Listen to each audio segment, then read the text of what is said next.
Ahorita los que han estado pendientes de algunas conferencias se han dado cuenta que el doctor Pichel, por ejemplo, habló en detalle del CHADS, del Hasbled.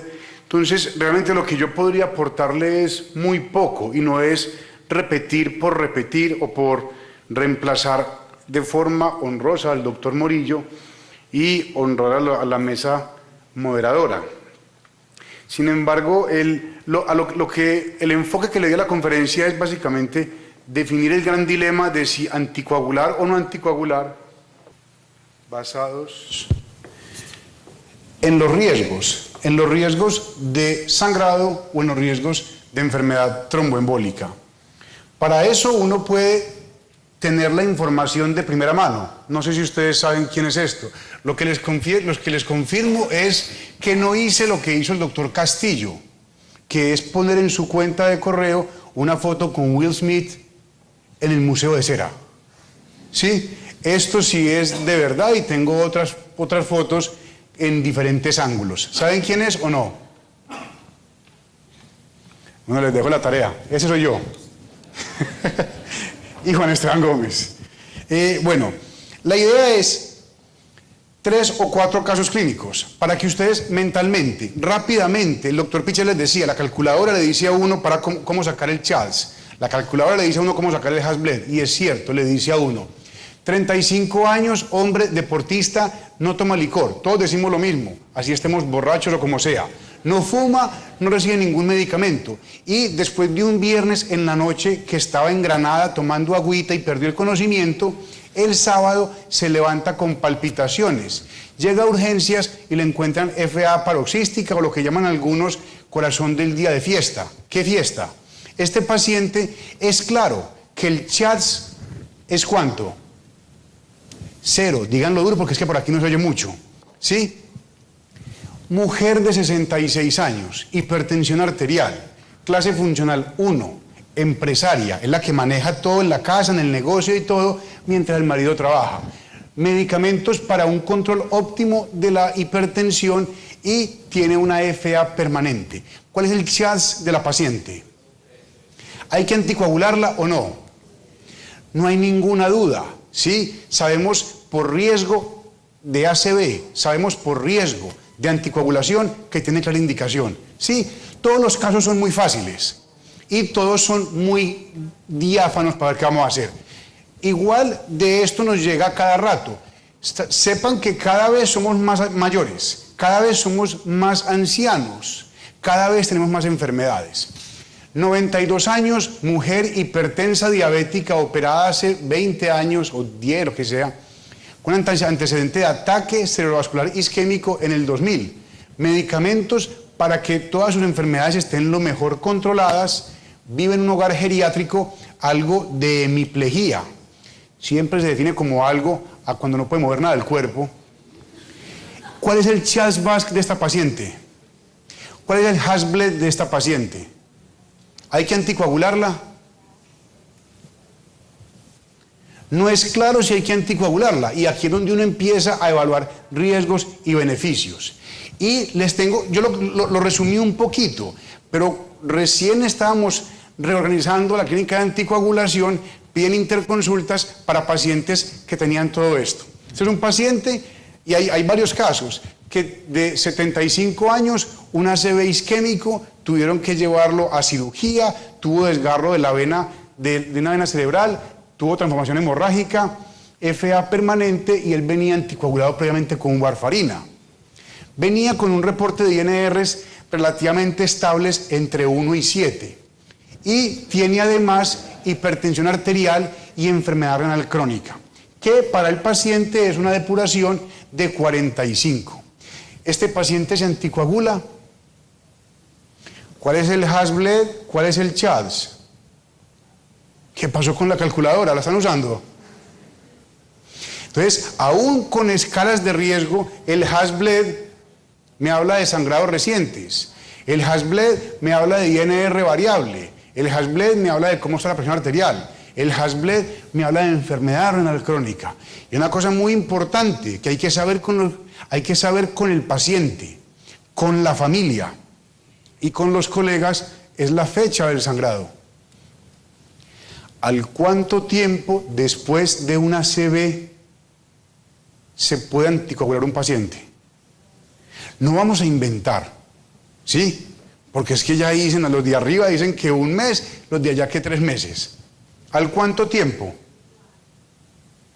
La evidencia clínica, que es estudios todos separados, hablan desde 3 días hasta 2 y 3 meses.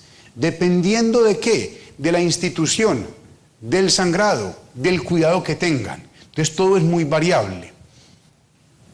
¿Qué hace uno acá? Igual pregúntele al neurocirujano, espere que pase más tiempo. Acá esperamos 15 días, dependiendo de qué. Que el neurocirujano le diga a uno cómo lo operó. Vio que quedó sangroncito, quedó drenando, la herida se quita y todo. Y la facilidad o posibilidad de que el paciente tenga un control juicioso. Adicionalmente, de esto no voy a hablar, porque no tengo conocimiento claro para decirles a ustedes. Se anticoagula con warfarina o con nuevos anticoagulantes el flúter, taquicardia atrial, o pacientes que por uno u otro motivo están en la UCI o monitorizados y uno les ve un ritmo de fibrilación auricular. Y uno averigua y tienen un CHADS 2, 3 y operados de neurocirugía, cirugía abdominal, saliendo del hipotiroidismo o están en la UCI saliendo de la sepsis. ¿Al cuánto tiempo después de la sepsis se asocia la FA? ¿Al cuánto tiempo después de la neurocirugía? Taquicardia atrial. Esos temas de entrada los invito para que vengan a un simposio en el 2013 para que hablemos de esos. En cuanto al dilema, entren a internet, hay diferentes escalas para evaluar el sangrado. El Crusade Bleeding Score viene de estudios de evaluación de infarto de miocardio y evalúa el riesgo de sangrado intrahospitalario.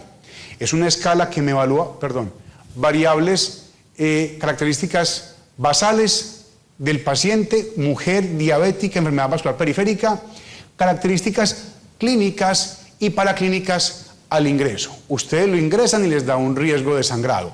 Hay otra escala que estaba buscando también, que es el Atria Score, pero en publicaciones que hay en internet dicen que después del Hasbled ha perdido validez. Nos queda entonces Hasbled. Todos lo conocen, simplemente se los repaso. Pongan cuidado acá abajo. Entonces, vamos marcando. Me dice primero hipertensión, enfermedad renal y demás. Si yo soy hipertenso, el riesgo es 3.4% de sangrado en un estudio o un sangrado por 100 en otro estudio. Si yo tengo otro antecedente, pues que aquí voy sumando, y soy mayor de 65 años, sube a 6% o casi 4 sangrados por 100. Otros antecedentes, ya tengo 4, tengo 10% de riesgo de sangrado o 8%. 8% se parece poquito, pero ¿cuántos pacientes anticoagulados hay? Que fueran poquitos es distinto, pues la cantidad de pacientes que hay. Si tengo 5, son 9% y 12.5% de los pacientes. 6 o más ya es un riesgo elevadísimo. Pero en ningún momento ahí me dice no lo anticoagule. El Hasbled nunca me dice a mí no lo anticoagule. La decisión siempre es de quién, de un grupo, del paciente, de la familia, del cuidador del paciente y obviamente del médico que explica claramente la evidencia clínica. El CHADS 2 lo revisamos bastante y en la medida que yo voy sumando puntos, el riesgo va siendo de intermedio, el 2.8 para eventos cerebrovasculares, 4% si tengo 2 factores de riesgo y va subiendo a 5, 8% y cuando tengo solamente ACV, el riesgo es muy alto e indica anticoagulación. Pasamos finalmente al CHADS-VASc. Lo que ustedes tienen que saber es que lo que uno evalúa es algo dinámico. Y les tengo otra pregunta de un paciente que también vimos en la clínica de anticoagulación. Pues les pregunta, pero para que lo sepan, yo puedo tener un CHADS-VASc de 1 por ser hipertenso, ¿sí? Y en un mes cambio a CHADS-VASc de 2. ¿Por qué? Porque yo cumplo años en diciembre y cumplo 65 o 75 años, ¿correcto? Y según la evidencia hay que esperar un mes. Acá llegó un paciente con FA permanente que es hipertenso y tiene 64 años, cumple años en 15 días. ¿Le empiezo ya la warfarina o espero 15 días? Es válido porque nos va a llegar, ya que ustedes no miren la fecha de nacimiento y esperen el próximo control, es otra cosa. Si yo tengo menos de 65 años, el rasgo, según un estudio del 2010, es de 0%. Si tengo 65 a 74 años, 1.3%. Y si yo voy a esperar que cumpla los 75, ya es de 2.2%, según las escalas que hay en la actualidad. Además de la edad, partiendo de una edad que no tenga riesgo, vamos sumando 75 años, perdón, que tenga riesgo y falla cardíaca, 3.2%, si es mujer 3.2%, con cualquiera de los otros factores 3 a 5%. Y eso va cambiando cuando yo sumo más factores. Si yo soy una mujer mayor, hipertensa, diabética, mujer, el riesgo es 6.7 de sangrado, perdón, de eventos tromboembólicos. Lo decían también mis colegas previamente. Estos factores son los mismos o muy similares a los que uno evalúa en el Hasbled. ¿Eso qué quiere decir? Que el paciente hay que diagnosticarlo adecuadamente. FA, valvular o no valvular, para definir si es candidato a warfarina o nuevos anticoagulantes. Identificar comorbilidades que me permiten definir el CHADS, CHADS-VASc y Hasbled. Definir riesgos y beneficios con el paciente, con la familia y con el cuidador. Es muy importante cuando uno va a anticoagular a un paciente, yo puedo usar warfarina o dabigatran, pero no por eso, no porque use el dabigatran, no voy a educar al paciente. El dabigatran es un anticoagulante, es un medicamento anticoagulante, agua a la sangre. Si yo hago a la sangre, puedo sangrar con traumas, cirugías y demás. ¿Es más seguro? Sí, pero igual hay que educar al paciente. Había unos comentarios hace por ahí un año de que llegó el fin de la clínica de anticoagulación. Lo que pasa es que la clínica de anticoagulación nunca, ha sido clínica de warfarina, pero hoy en día es clínica de anticoagulación y la idea es monitorizar al paciente con warfarina, con dabigatran, con rivaroxaban, cuando llegue con apixaban, como llegan pacientes de Latinoamérica con acenocumarol, fencumarol, no falta el que tome racumín, todos los anticoagulantes. Esa es la idea de la clínica de anticoagulación.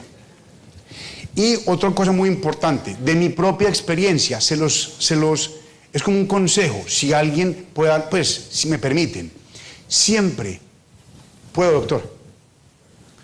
Siempre pongan en la historia esto, la decisión del paciente y del entorno o cuidador.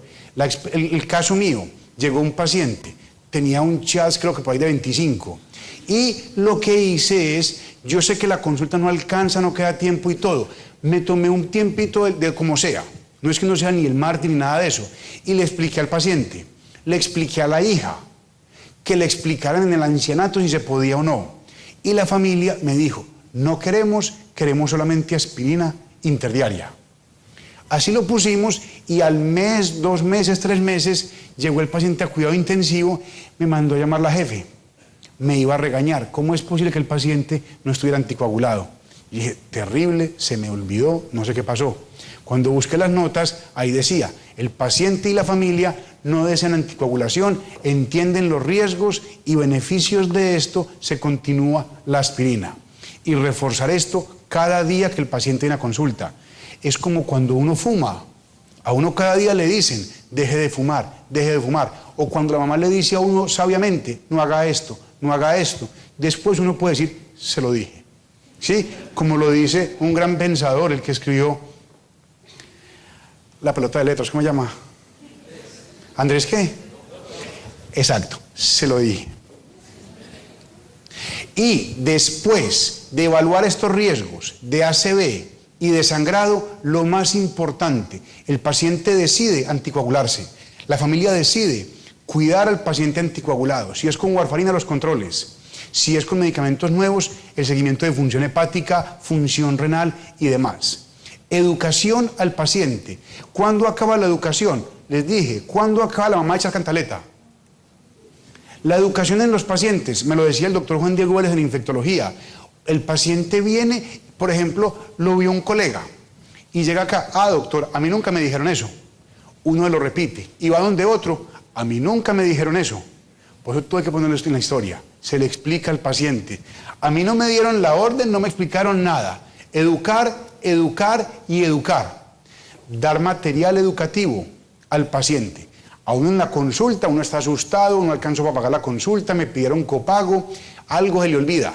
Si uno lleva material para la casa, algo lee y sigue aprendiendo. Y finalmente, interactuar con la familia, con los cuidadores. Otra cosa, el paciente en ocasiones no viene con la persona que está con él todo el tiempo. La hija va, lo recoge al ancianato y ahí es la visita de cada mes. ¿Cómo está él? Perfecto. ¿Los medicamentos? Muy bien. ¿Cómo sigue? Muy bien. Y se da uno cuenta que no toma los remedios ni nada de eso. La idea es ¿cuál? Hablar con la familia, con los cuidadores, todo bien escrito. Y material educativo para que el riesgo de ACV y el riesgo de sangrado sean lo menor posibles. Dentro de ese material uno ha hecho muchísimo desde la clínica de anticoagulación y cada vez son más esfuerzos. Y me encontré, de lo mucho que uno puede encontrar, algún material que para aquellos que hablan inglés puede ser de utilidad para que lo presenten a sus pacientes, para educar sobre el uso de los medicamentos. Les tengo un video para que entonces demos por terminada esta presentación. Mr. Grant, did you understand everything I explained about your medication?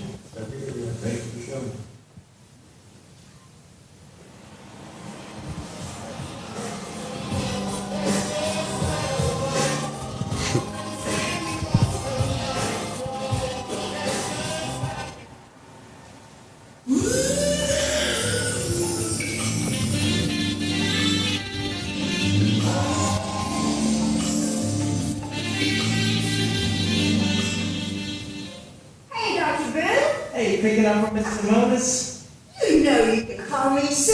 Well, I got your prescription already. Would you like me to explain it to you? If you're concerned that patient education is key, just give me the drug pamphlet like you always do for me.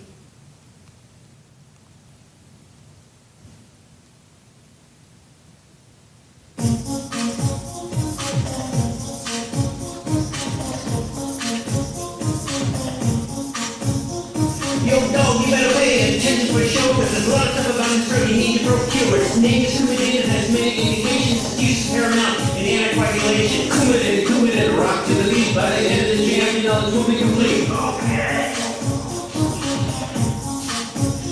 I take Coumadin until my blood beats thin. I can't take products with aspirin or incense like ibuprofen. Instead, you take acetaminophen. Take a therapeutic dose at any rate. An IR 2 to 3 is usually great, but better stay away from several spinach plates. Otherwise, you might just coagulate. Coumadin, this is my ode. I call my doctor when I saw my school in that road.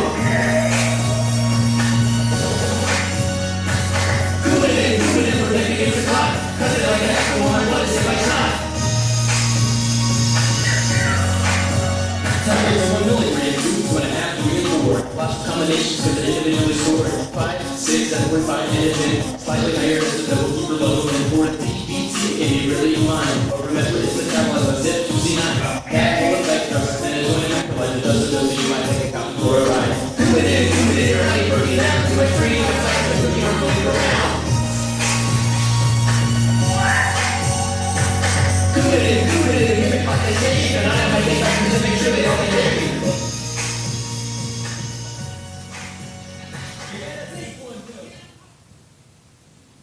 Y no, después de las pausas entonces quieren ver todo el video. Y para la presentación, lo más importante en pacientes anticoagulados es oportunidad de acceso. Nada hacemos con darle un medicamento tan complejo al paciente y que él no tenga a quién contactar, a quién acudir, para cuando me sangran las encías, la orina cambia de color o la deposición es oscura o tengo un síncope. Muchísimas gracias.